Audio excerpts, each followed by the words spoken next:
ઈશ્વરનું વિરાટ સ્વરૂપ. લેખક પંડિત શ્રીરામ શર્મા આચાર્ય. ઓડિયો 2. 2. ઈશ્વર. આ સમસ્ત વિશ્વના મૂળમાં એક શાસક, સંચાલક તેમજ પ્રેરક શક્તિ કામ કરે છે.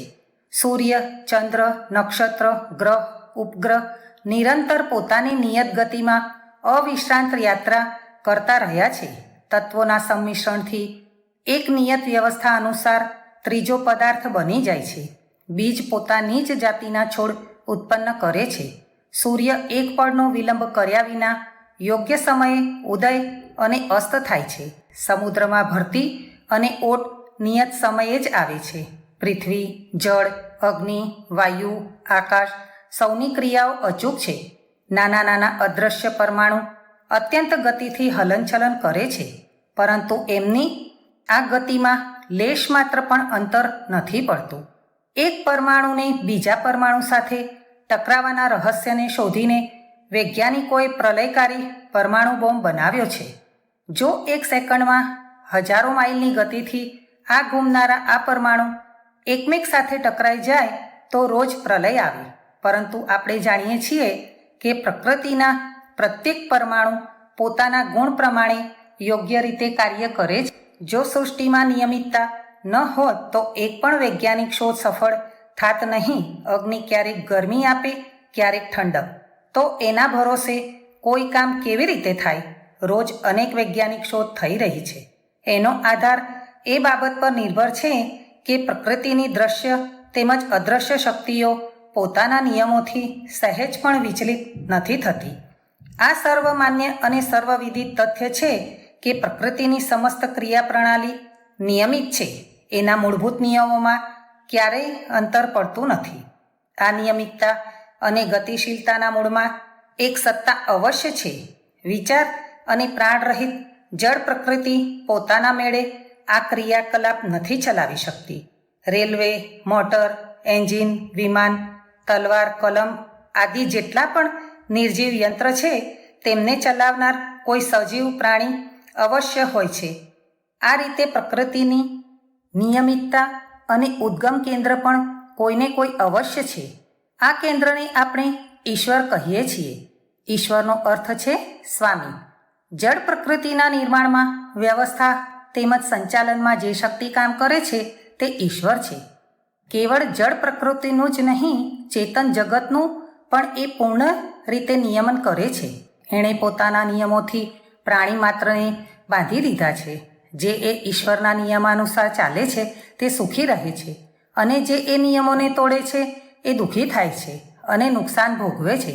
સ્વાસ્થ્યના નિયમો પર ચાલનારા સદાચારી, સંયમી, મિતાહારી લોકો સ્વસ્થ રહે છે, અને સ્વાદલોલુપ, દુરાચારી, સ્વેચ્છાચારી લોકો બીમારી, કમજોરી તેમજ અકાળ મૃત્યુના શિકાર બને છે.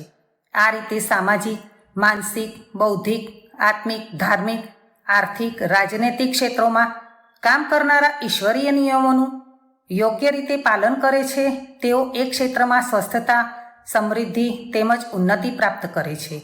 જેઓ એ નિયમોથી ઉલટું કાર્ય કરે છે તેઓ આ ક્ષેત્રમાં દુષ્પરિણામ ભોગવે છે. પરાક્રમ, પુરુષાર્થ, પ્રયત્ન, લગન, સાહસ, ઉત્સાહ તેમજ ધૈર્ય આ બધું સફળતાના માર્ગની ઈશ્વરીય કેડીઓ છે. એના પર જેઓ ચાલે છે તેઓ મનવાંછિત સિદ્ધિ પ્રાપ્ત કરે છે. જેઓ આ રાજમાર્ગ પર નથી ચાલતા તેઓ પાછળ રહી જાય છે. ઈશ્વર પૂર્ણરૂપે નિષ્પક્ષ, ન્યાયકારી, નિયમરૂપ છે. એ કોઈની સાથે રતિભાર પણ દયામાયા દેખાડતા નથી. જે જેવું કરે છે તે તેવું ભોગવે છે. અગ્નિ કે વીજળી પાસેથી નિયમાનુસાર જો કામ લેવામાં આવે તો તે આપણા માટે બહુ જ ઉપયોગી સિદ્ધ થાય છે. પરંતુ જો અગ્નિ કે વીજળીનો દુરુપયોગ કરવામાં આવે તો એ ભયંકર દુર્ઘટના ઉપસ્થિત કરે છે. આ રીતે જે લોકો ઈશ્વરીય નિયમો અનુસાર કામ કરે છે તેમના માટે ઈશ્વર વરદાતા, ત્રાતા, રક્ષક, સહાયક, કૃપાસિંધુ, ભક્તવત્સલ છે. પરંતુ જેઓ એના નિયમોમાં ગરબડ કરે છે તેમના માટે એ યમ, કાળ, અગ્નિ, વર્જા તેમજ દુર્દેવ બની જાય છે.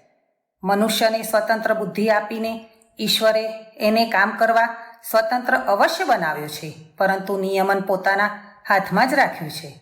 એ જેવો હોય તેવું ફળ આપ્યા વગર મૂકતો નથી. આગ અને લાકડાને એકઠા કરવા કે ન કરવા એ આપણી ઈચ્છા પર આધારિત છે, પરંતુ એ બેને એકઠા કર્યા પછી ઈશ્વરી નિયમો પ્રમાણે જે જ્વલન ક્રિયા થશે એને રોકવાનું આપણા વશમાં નથી.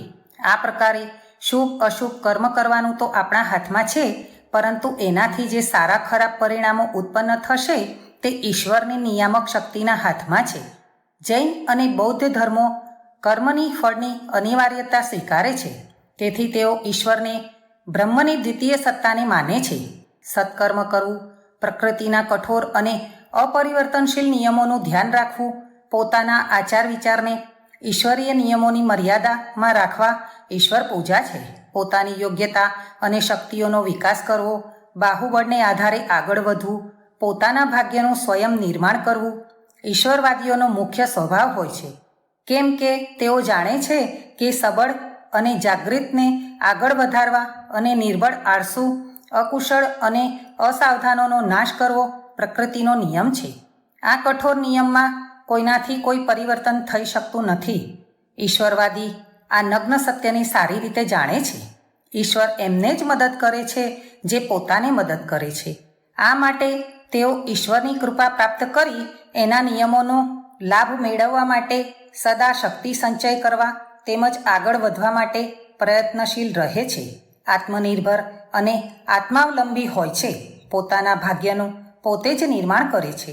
ઈશ્વરીય નિયમોને ધ્યાનપૂર્વક જોઈ પારખી હૃદયંગમ કરે છે તથા એની વજોપમ કઠોરતા તેમજ અપરિવર્તનશીલતાનું ધ્યાન રાખતા પોતાના આચરણને ઔચિત્યની ધર્મની સીમામાં રાખે છે. 3. વિષ્ણુ.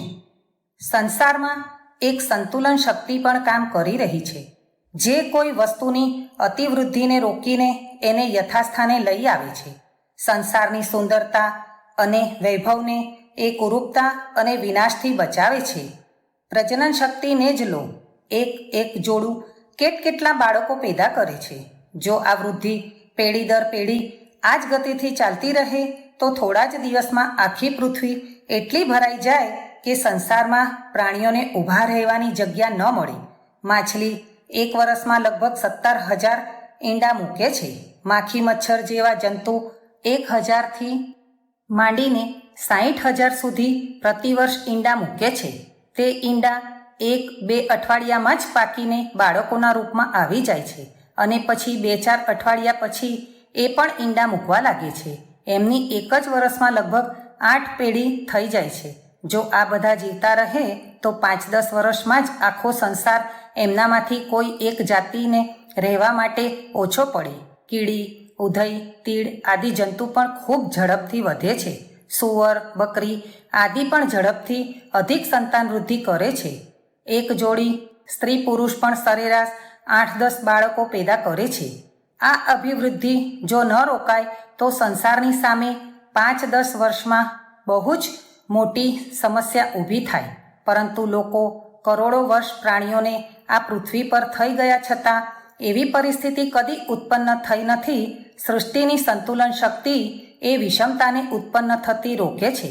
દુકાળ, ભૂકંપ, પ્લેગ, યુદ્ધ તથા કોઈને કોઈ દેવી પ્રકોપ દ્વારા પ્રકૃતિ પ્રાણીઓની પ્રજનન શક્તિથી ઉત્પન્ન થનારા ભયનું નિરાકરણ કરતી રહે. રાત્રિનો અંધકાર એક સીમા સુધી વધે છે. એ પછી પ્રકૃતિ તેને રોકે છે અને પુનઃ દિવસનો પ્રકાશ લાવે છે. મધ્યાહન સુધી સૂર્યનું તેજ વધે છે, પછી ઘટવા લાગે છે. સમુદ્રમાં ભરતી આવે છે, પછી થોડા સમયે એની વિરોધી એવી ઓટ આવે છે. ચંદ્રમાં ઘટતો ઘટતો ક્ષીણ થાય છે, પછી વધવા લાગે છે. ગરમી પછી ટાળ અને ટાળ પછી ગરમીની ઋતુ આવે છે. મરનાર જન્મે છે અને જન્મનાર મૃત્યુની તૈયારી કરે છે. સૃષ્ટિના સૌંદર્યનો ક્રમ યથાવત ચાલે છે. એનું સંતુલન કાયમી રહે છે, બગડવા પામતું નથી. પુરાણોમાં એવા વર્ણન આવે છે કે દેવતાઓને જ્યારે અસુર હેરાન કરે છે ત્યારે તેઓ એકઠા થઈને વિષ્ણુ ભગવાન પાસે જાય છે અને પ્રાર્થના કરે છે કે અમારી રક્ષા કરો. ઘણા પુરાણોમાં એવી કથાઓ મળે છે કે પૃથ્વી પર જ્યારે અધર્મ વધે ત્યારે ધરતી માતા ગાયનું રૂપ લઈને વિષ્ણુ ભગવાન પાસે ગઈ અને પ્રાર્થના કરી કે હવે મારાથી પાપનો ભાર સહન થતો નથી. મારો ઉદ્ધાર કરો. દેવતાઓની રક્ષા કરવા તથા પૃથ્વીનો ભાર ઉતારવા માટે વિષ્ણુ ભગવાન અવતાર ધારણ કરે છે. ગીતામાં આવી જ પ્રતિજ્ઞા છે. યદા યદા હિ ધર્મસ્ય તદાત્માનમ સૃજામ્યહમ. બુરાઈમાં એ ગુણ છે કે એ ઝડપથી વધે છે. પાણી ઉપરથી નીચે તરફ ઝડપથી સ્વયં વહે છે, પરંતુ એને નીચેથી ઉપર ચડાવવું હોય તો બહુ પ્રયત્ન કરવો પડશે. પથ્થરને ઉપરથી નીચે તરફ ફેંકો તો ઝડપથી નીચે પડશે, અને જો વચ્ચે કોઈ રોકનાર વસ્તુ ન આવે તો સેંકડો માઇલ નીચે પડતો રહેશે. પરંતુ જો આ પથ્થરને ઉપર ફેંકો તો ખૂબ જોર કરીને ફેંકવો પડશે. એ પણ થોડીક ઊંચાઈ સુધી જશે, ફરી નીચે પડશે. આ રીતે બુરાઈના રાસ્તા પર પતન તરફ મન ઝડપથી ગતિ કરે છે, પરંતુ ભલાઈ તરફ મુશ્કેલીથી જાય છે. લોકોનો મોહ પાપ તરફ વધુ હોવાને કારણે થોડા જ સમયમાં પાપ છવાઈ જાય છે, અને ફરી એને દૂર કરવા માટે, સંતુલન બરાબર કરવા માટે આ વિષ્ણુ શક્તિને કોઈને કોઈ રૂપમાં પ્રગટ થવું પડે છે. આ પ્રાગટ્યને અવતાર કહે છે. શરીરમાં રોગોના વિજાતીય વિષયુક્ત પરમાણુ એકઠા થવાથી રક્તની જીવન શક્તિ ઉત્તેજિત થાય છે, અને એ વિષયુક્ત પરમાણુઓને મારી હટાવવા યુદ્ધ આરંભી દે છે. રક્તના શ્વેતકણ અને રોગના કીટાણુઓ વચ્ચે ભારે મારફાડ થાય છે. ખૂન ખરાબી થાય છે. આ સંઘર્ષને બીમારી કહે છે. બીમારીના પીડા, ફોલ્લા, પરુ, પરસેવો, ઝાડા, ઉલટી, બળતરા આદિ લક્ષણો હોય છે. યુદ્ધમાં વાગે છે, પીડા થાય છે. આ જ બીમારીની પીડા છે. ખૂન ખરાબી થાય છે. આ જ પરુ, આ જ ઝાડા આદિ છે. બીમારીનો હેતુ શરીરને નિર્દોષ બનાવવાનો છે. અવતારના શક્તિનું આ પણ કાર્ય હોય છે.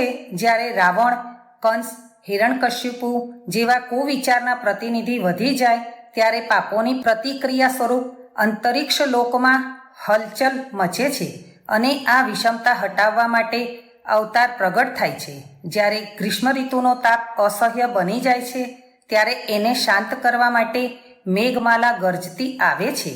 પાપોની અતિવૃદ્ધિનું નિયમન કરવા માટે વૈષ્ણવી સત્તા અવતાર ધારણ કરીને પ્રગટ થાય છે, અને ભીષણ સંઘર્ષ ઉત્પન્ન થયા પછી શાંતિ થાય છે.